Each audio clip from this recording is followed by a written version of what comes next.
Kerr, may malaking anunsyo. Curry, emosyonal sa paparating na All-Star Game. Ja, sinisi sa hirap ng Memphis. At LeBron James may sinabi kay Cam Reddish sa missed game-winning shot. Pero bago ang lahat, kung gusto nyo ng matibay na basketball shoes, Curry 10 mabibili lamang sa halagang 2,100 pesos. I-click lamang ang link sa comment section or bisitahin lamang ang tiffin.com for more high-quality shoes.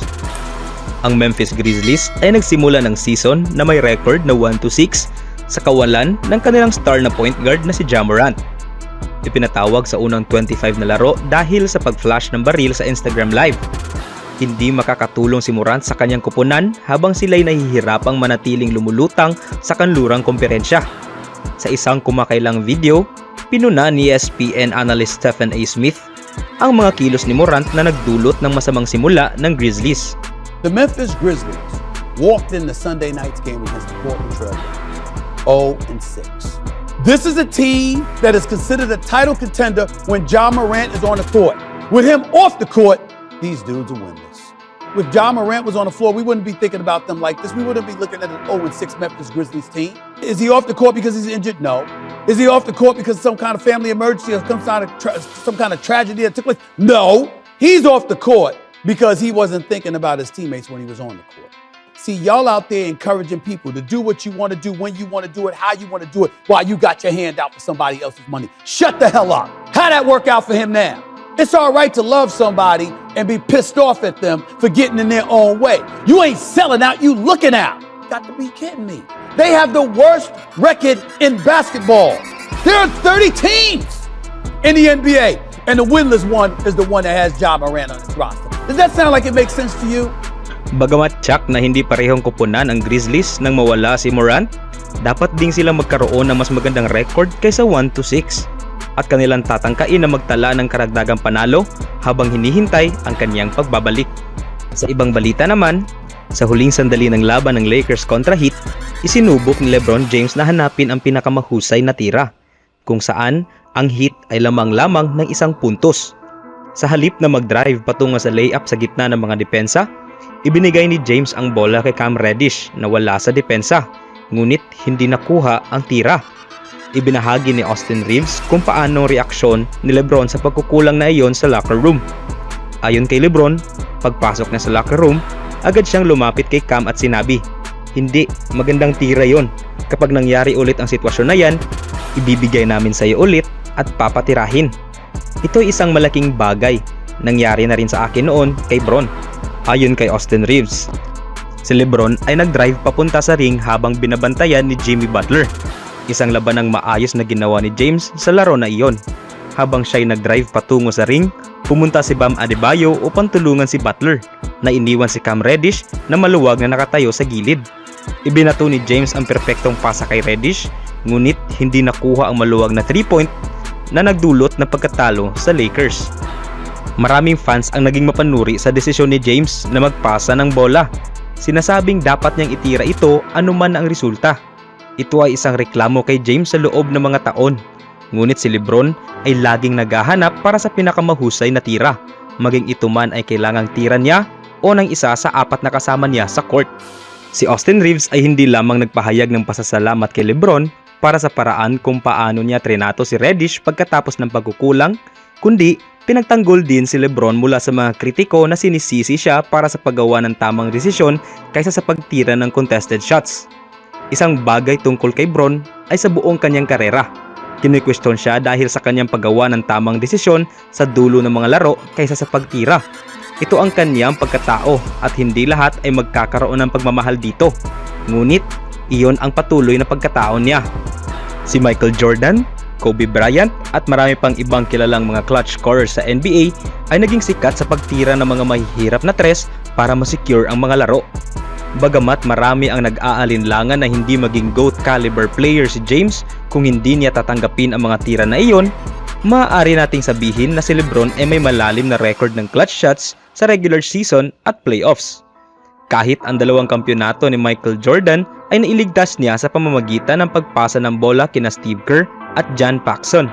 kaya't kailangan nating itigil ang pag-aksaya ng pansin sa pagpapasa ng bola para sa isang maluwag na tira para sa iba kay Lebron. Ang tira na ginawa ni James para kay Reddish ay walang duda ang pinakamagandang tira na maaaring ishot ng Lakers sa sandaling iyon. Ngunit, mayroon bang rason para sabihin na dapat itinira na lang ito ni James kahit na binabantayan siya ni Butler at itinutok ni Adebayo ang depensa sa ilalim? Marami ang magsasabing marahil ay dapat na itinaas ni James ang tira para makita kung maaari siyang matiraan o makakuha ng free throws para tapusin ang laro. Sa kasamaang palad para kay James, hindi maganda ang performance niya sa free throws ngayong season. Sa kabila ng kanyang drive-heavy offense, may average siyang 5.7 free throws bawat laro at kadalasang tinatamaan habang papunta sa ring. Ang mga no-calls na ito ay nagpapakita ng frustration para kay James na nagpahayag tungkol dito pagkatapos ng laro. May mataas na tsansang mablock ni Bam o hindi tumama ang tira dahil sa depensang ginawa kay James. Makatarungang sabihin na tamang desisyon niya ang pagpasa ng bola. Malungkot lang na nadala ito kay Cam, na isa sa mga pinakamahina sa 3-point shooting sa koponan ng Lakers. At sa kabilang banda naman, isang buwan na lang bago mag-12 taong gulang si Steph Curry nang huling maganap ang NBA All-Star Game sa Bay Area sa The Arena sa Oakland noong 2000. Ngunit, mayroon pa rin siyang mga sandali na hindi niya malilimutan. Ang superstar ng Warriors ay maalala pa rin ang pagtambol ni Vince Carter sa pamamagitan ng 360 windmill dunk na nagpabangon sa lahat ng mga taga-Oakland. Kahit hindi pa teenager sa panahong iyon, hindi makakalimutan ni Curry ang windmill dunk ni Carter mula sa ilalim ng ring. Ito'y ginawa nito sa pagitan ng kanyang mga binti na may kaunting tulong mula kay Tracy McGrady. May espesyal na dahilan din ang mga alaala ni Curry. Ang kanyang ama, si Dell, ay katuwang ni Carter at McGrady sa panahon na iyon. At siya'y naglaro ng kanyang unang 3 season para sa Toronto Raptors. Nakangiti si Steph at maaaring tumango nang alalahanin ang mga pangyayari sa Oakland 24 taon na ang nakaraan. Nagbalik tanaw si Steph Curry sa iconic dunk contest win ni Vince Carter noong NBA All-Star Weekend nang siya ay maninirahan sa Toronto bilang kasamahan ng kanyang ama, na siyang nagbibigay kasiyahan sa kaganapan at sa kahit na insanity.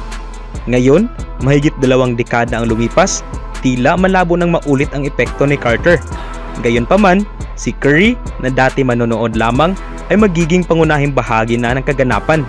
Sapagkat kamakailan lamang ay inihayag ng NBA na ang 2025 All-Star Game ay magaganap sa Chase Center sa San Francisco, na nagpapakita ng isang mahalagang yugto sa career ni Curry. Labis na natutuwa si Steph sa pagbabalik ng 2025 NBA All-Star Games sa Chase Center sa San Francisco. Kasalukuyan siyang nasa takdang daan para sa kanyang ika-10 na pagpili sa All-Star ngayong season, na magdadala sa kanya sa record ng franchise kasama si Paul Arizin. Ang pag-host ng ika-11 na All-Star Games sa 2025 sa kanilang tahanan ay magiging espesyal para kay Curry at sa Warriors. Bagamat hindi niya mauulit ang mga dunk ni Vince Carter, labis siyang nai-excite sa posibilidad na makalahok sa 3-point contest na layuning sumali kina Larry Bird at Craig Hodges bilang 3-time champion. At sa kabilang banda, si Steve Kerr ay nakatakda na pumunuan ang Team USA bilang head coach sa 2024 Paris Olympics. Ngunit, wala siyang intensyon na magpatuloy sa papel na iyon pagkatapos nito. Sa isang panayam kay Joe Vardo ng The Athletic, ibinunyag ni Kerr ang kanyang plano na sundan ang 2 taong siklo katulad ni Greg Popovich na nagretiro pagkatapos mag-coach ng isang World Cup at isang Olympics. Sinabi niya, "Para sa akin, ito'y 2 taon. Ito'y isang cycle." At naniniwala siya na tamang panahon na magpasa ng trono. Kinilala niya ang malalaking sakripisyo at kailangang gawin para sa posisyon na iyon at binanggit na ang dating pamamaraan ni na Coach K at Jerry Colangelo ay nakatuon sa pagtatag ng isang multitaon na kultura na nagkaroon ng kahulugan para kay Coach K na manatili. Gayunpaman, ang kasalukuyang pamamaraan ay nag-aalok ng isang cycle bago magpatuloy sa susunod na coach.